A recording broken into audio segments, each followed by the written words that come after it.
All right, welcome back. It's Monday night. Tore all down. Most of it's out getting painted right now, sitting outside, about to be brought in. Just want to show you some of the components. This is the bearing block on the base of it. This is your bottom bearing block that the motor hooks up to. It's pretty cute. It's pretty cute single little casting. So when I look at stuff like this, I kind of like to see how they're machined, how they fixtured them.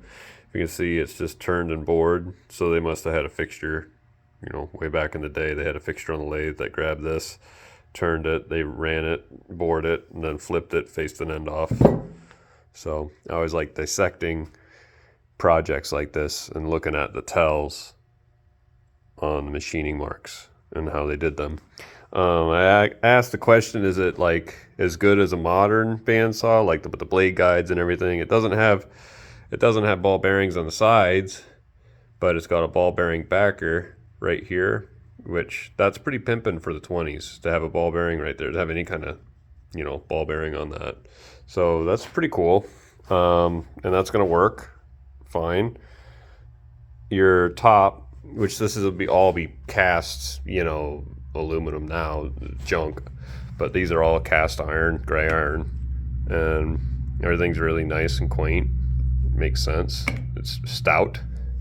I did find a brick of bearing grade bronze that I'm gonna make my bottom blade guides out of, because I think if the boys saw the saw now and saw what I was doing, and if they had access to bearing grade bronze and it was in the purchasing, within the money they could spend on it, they would say, hell yeah.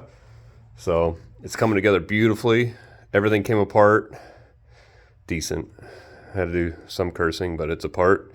It's getting painted. She's getting taken care of. All right, so this is 8 o'clock on a Monday. Everything's painted up. I started going through and freeing up the componentry. And we still have our tag. Henson Anderson, number 1009 is the one I have. That's it. So should at least pay homage to the casting and the pattern makers, a draftsman and a good pattern maker, what they could do. There's not that much machining went into it. Very simple machining operations. These guys were making these on the side after work. That's how they started their company. So it's pretty neat. I know a lot of guys have done that. So I'm trying to do that myself, so I feel their pain.